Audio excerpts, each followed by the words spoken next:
Hey everyone, how you all doing? This is Muskan and welcome back to my channel The Sake of Medicine.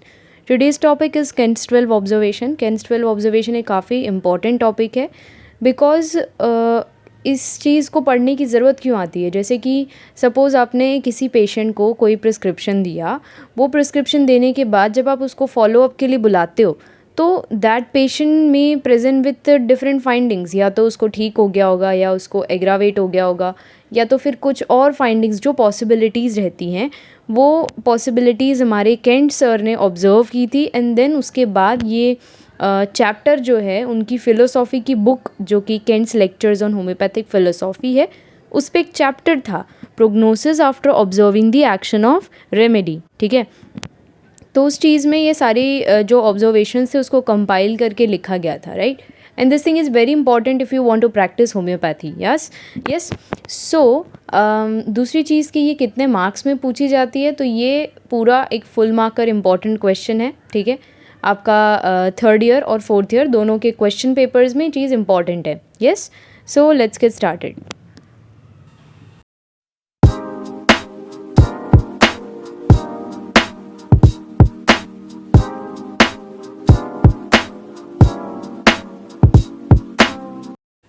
Okay, so before starting, please consider subscribing my channel if you haven't yet. And if you want to watch, another lectures on organon of medicine, you can check out the playlist named organon lectures, which is featured on my channel.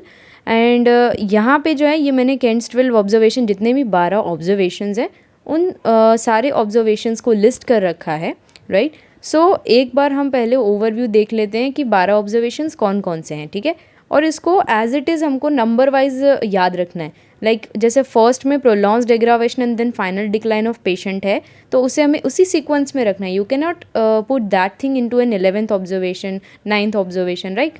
जो जिस तरह से लिखा हुआ है उसे उसी तरह से याद रखना है। Okay, so first is prolonged aggravation and final decline of patient. Okay, कि पहले पेशेंट को बहुत ज़्यादा टाइम तक एग्रावेशन था एंड देन उसके बाद पेशेंट का डिक्लाइन हो गया या डेथ हो गया। देन उसके बाद है long aggravation with final slow improvement.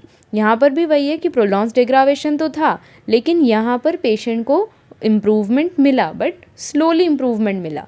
Okay, third is aggravation is quick, short and strong with rapid improvement of patient.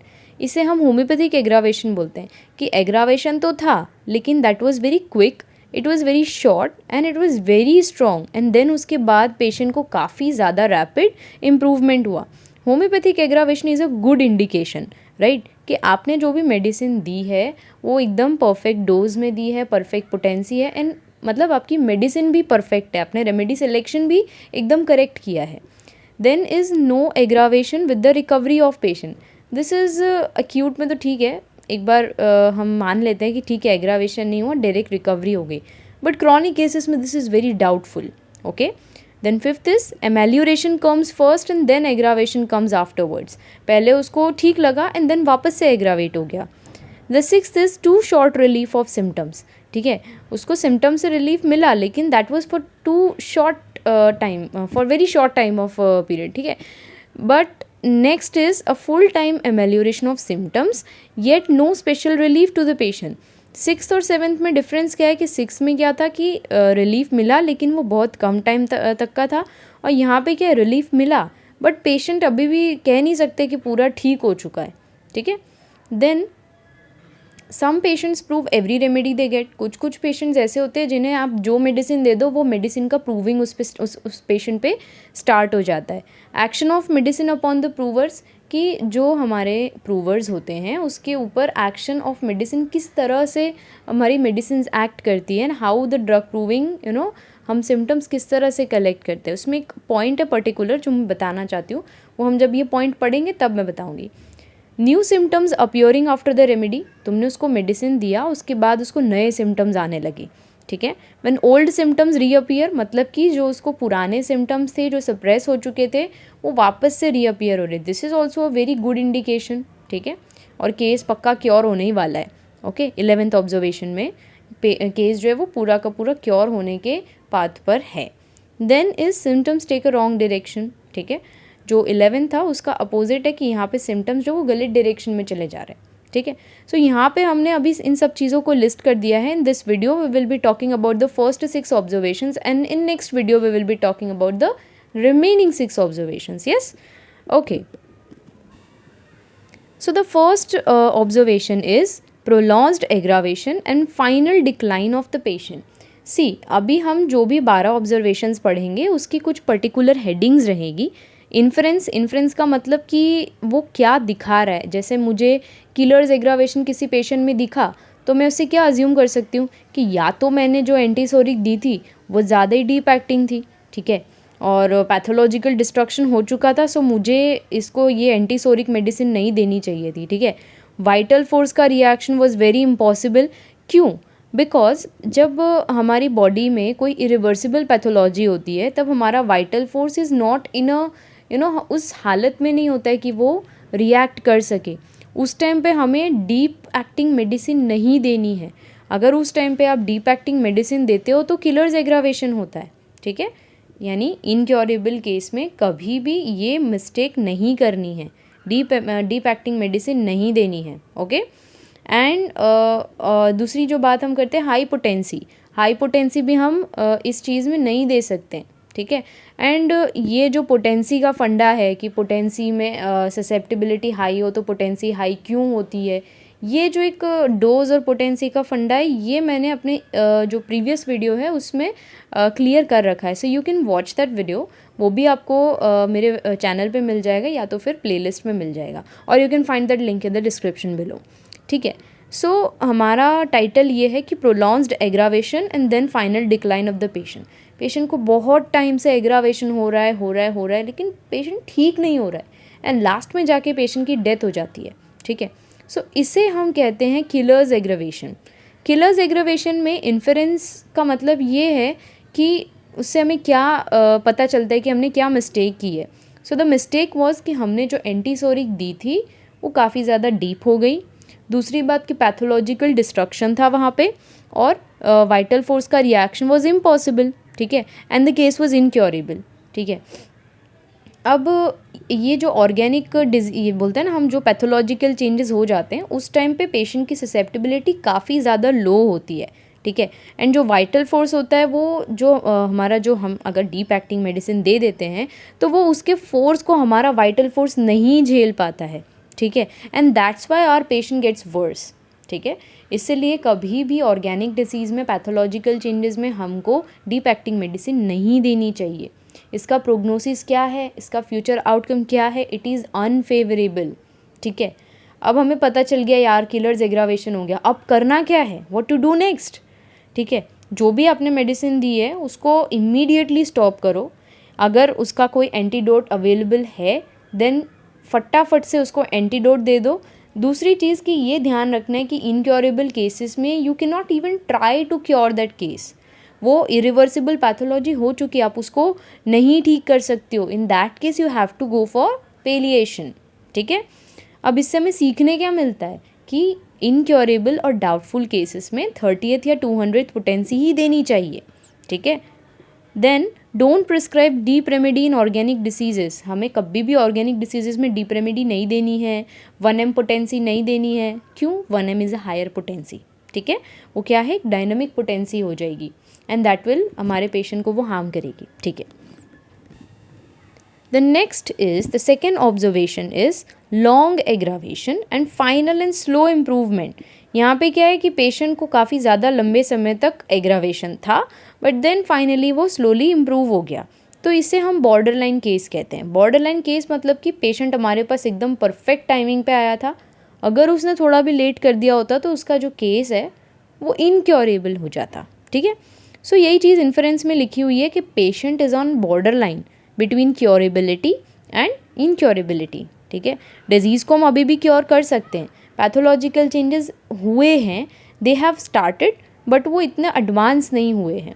हमारा वाइटल फोर्स अब भी रिएक्टिव है, ठीक है। मैंने जैसा कहा कि पेशेंट जो है वो हमारे पास एकदम सही टाइम पे आया है, नहीं तो वो केस इनक्योरेबल हो जाता, ठीक है। अभी स्लो इम्प्रूव जो लास्ट में इम्प्रूवमेंट हुआ वो क्यों हुआ, बिकॉज हमारा जो मेडिसिन जो हमने दिया था वो हमारे वाइटल फोर्स को वापस से जो क्यूरेबिलिटी का स्टेज है वहाँ पे लेके आया, हमारे वाइटल फोर्स को उसने रिकवर किया जैसे तैसे, and that's why the patient was curable at last. Yes. Then is कि इसका प्रोग्नोसिस क्या है, we can say it is having a favourable prognosis. अब इस केस में क्या करना है कि कभी भी जब पुराना डोज एक्ट कर रहा हो, उसका एक्शन चल रहा हो, तो हमें कभी भी मेडिसिन रिपीट नहीं करनी चाहिए. At this time you can wait and watch, and for patient satisfaction you can give placebo also. ठीक है. लेसन क्या मिलता है कि हमेशा लो पोटेंसी में मेडिसिन स्टार्ट करनी है. एंड नीचे एक लाइन कट हो चुकी है, इसमें ऐसा लिखा है, in doubtful cases keep the antidote ready. ठीक है. Now this is the third observation, and इसका भी प्रोग्नोसिस काफ़ी ज़्यादा गुड है. ठीक है. दो ही हमारे ऐसे ऑब्जर्वेशंस है जिसके प्रोग्नोसिस काफ़ी अच्छे हैं. तो एक तो ये थर्ड ऑब्जर्वेशन और एक 11th ऑब्जर्वेशन. तो थर्ड ऑब्जर्वेशन में क्या है कि aggravation is quick, short and strong with rapid improvement of the patient. इसे हम होम्योपैथिक एग्रावेशन बोलते हैं कि एग्रावेशन तो हुआ लेकिन उतना ज़्यादा नहीं, it was very quick, short, strong, और फटाफट से पेशेंट इम्प्रूव भी हो गया. तो इससे हमें क्या पता चलता है कि हमारी रेमेडी जो थी वो एकदम परफेक्ट थी. रिएक्शन ऑफ इकोनॉमी यानी कि reaction of vital force was very vigorous, कोई भी स्ट्रक्चरल चेंजेस नहीं हुआ था, और हमारी मेडिसिन जो थी वो एग्जैक्टली सिमिलर थी to the symptoms of the patient. And ये एग्रावेशन क्यों हुआ, थोड़ा सा दिमाग लगाना. नेचर्स लॉ ऑफ क्योर क्या बोलता है कि हमारी बॉडी में जो डिसीज़ है उसको हटाने के लिए अगर बाहर से सिमिलर स्ट्रॉन्गर डिजीज़ या सिमिलर स्ट्रॉन्गर फोर्स आता है तो हमारी बॉडी की डिसीज़ जो है वो हट जाती है. ठीक है. तो हमारे अंदर जो डिसीज़ है उसको हटाने के लिए हमने सिमिलर स्ट्रॉन्गर मेडिसिन बाहर से दी, इसके लिए थोड़ा सा हमें एग्रावेशन दिखता है. ठीक है. Now but aggravation occurred because potency वो स्लाइटली हायर देन नेसेसरी. अब इसका प्रोग्नोसिस क्या है, it's very good. Okay.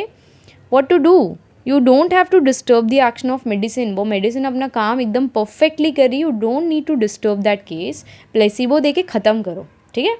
You have to just wait and watch. ठीक है. तब तक प्लेसिबो दे दो, तब तक नहीं तो पेशेंट हमारा सिर खाएगा कि ऐसा कैसा, एक बार तुमने डोज दे के छोड़ दिया, हमें मेडिसिन नहीं दी. यू गिव प्लेसिबो, पेशेंट भी चुप, अपना काम भी ख़त्म. लेसन क्या मिलता है हमें, समझ क्या आती है कि एक्यूट में हमें होम्योपैथिक एग्रावेशन कहाँ देखने मिलता है, at the starting of treatment.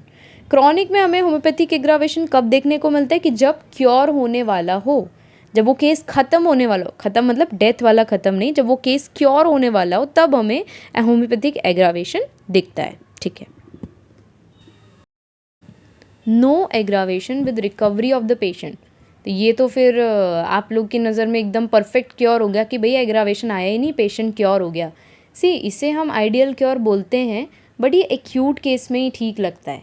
Chronic में अगर लंबे टाइम की बीमारी में ये चीज़ अगर हम देखते हैं ना कि एग्रावेशन कुछ आया ही नहीं, पेशेंट रिकवर हो गया, so it's a very doubtful thing कि ऐसा कैसे हो सकता है. ठीक है.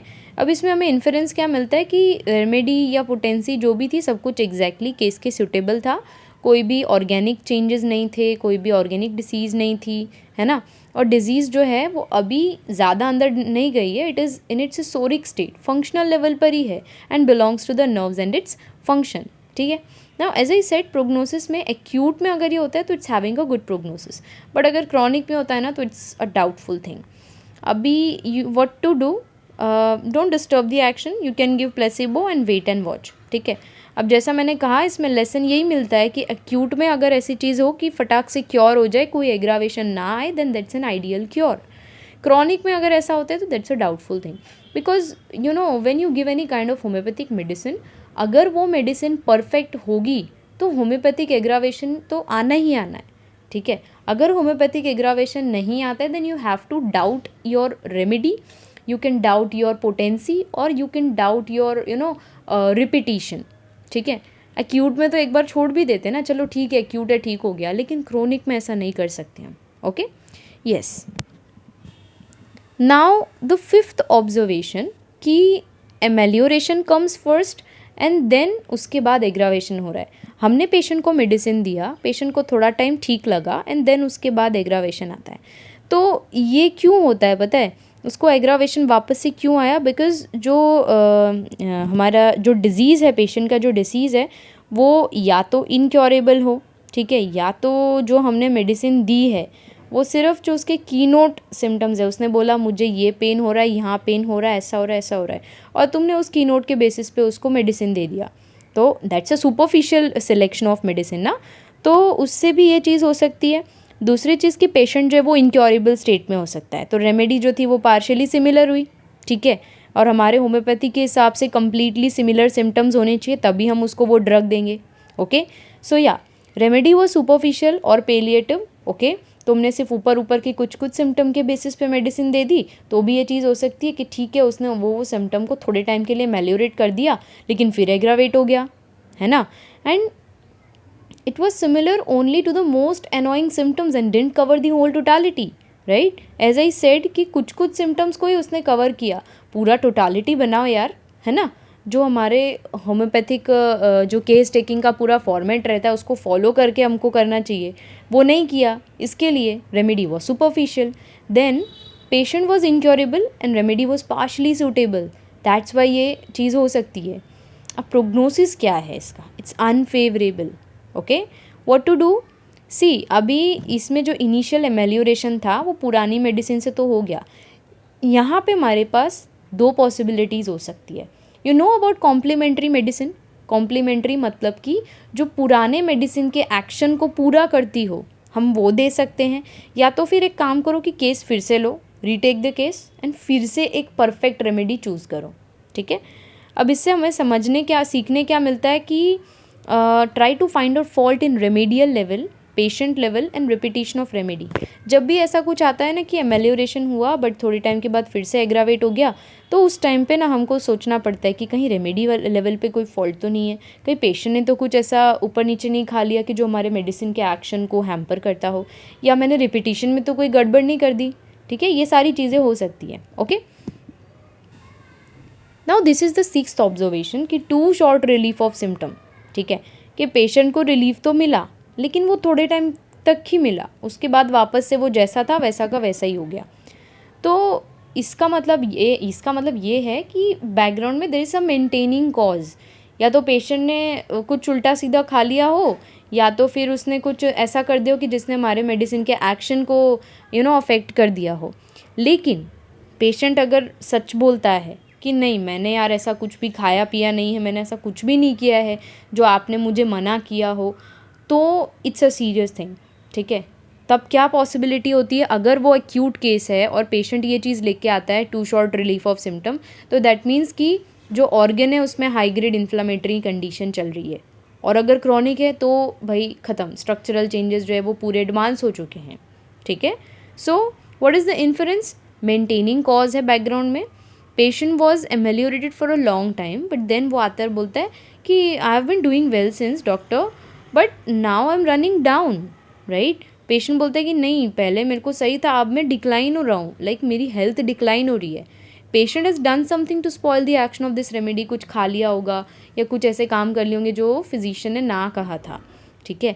अगर if it is not happened then acute है तो हाई ग्रेड इन्फ्लामेटरी कंडीशन चल रही है, क्रॉनिक है तो भाई स्ट्रक्चरल चेंजेस आ रहे हैं। दिस प्रोग्नोसिस, इसका प्रोग्नोसिस जो है ना काफ़ी बैड होता है। What to do? तुमको पहले तो पूरा अच्छे से इन्वेस्टिगेट करना है कि is there any kind of maintaining cause, अगर है तो उसको रिमूव करो, ठीक है। एक्यूट केस हो तो उसमें क्या करना है, you have to repeat the medicine much often, या फिर वापस से केस लेके वापस से न्यू मेडिसिन देनी है, ठीक है। क्रॉनिक में तो रिपीटिशन का कोई चांस ही नहीं आता, फिर से you have to retake the case and you have to give the medicine. Okay, lesson is कि you always have to suspect the amelioration that comes early, ठीक है। अगर तुमने पेशेंट को मेडिसिन दिया, पेशेंट तुरंत ठीक हो गया, तो you have to suspect that case कि यार यहाँ पे भी कुछ तो गड़बड़ है, ठीक है। सो आज अपने इतने 6 ऑब्जर्वेशंस करते हैं, नेक्स्ट वीडियो में we will do the another 6 observations, right. तो वीडियो अच्छी लगी हो तो नीचे लाइक कर दो, कोई पॉइंट नहीं समझ में आता हो तो वो भी कमेंट करके बता सकते हो। You can follow me on my Instagram, okay, वहाँ पे मस्त होम्योपैथी के रिलेटेड या एलाइड सब्जेक्ट्स के रिलेटेड बहुत सारी पोस्ट्स है, रील्स है, even memes are also I post there memes also. Telegram पे अगर आपको नोट्स चाहिए किसी भी सब्जेक्ट के तो you can contact me on my Telegram और माई इंस्टाग्राम और ऑन माई जीमेल, ठीक है। सारे लिंक्स नीचे डिस्क्रिप्शन में मिल जाएंगे। एंड टेलीग्राम पे हमारी क्विज़ चल रही है, वीक में 3 क्विजेस चलती हैं, ठीक है। If you are preparing for PG, AIA, PGT और UPSC, MD, MO, so you can join us there, okay. So yeah thank you for watching and like करना मत भूलना, थैंक यू।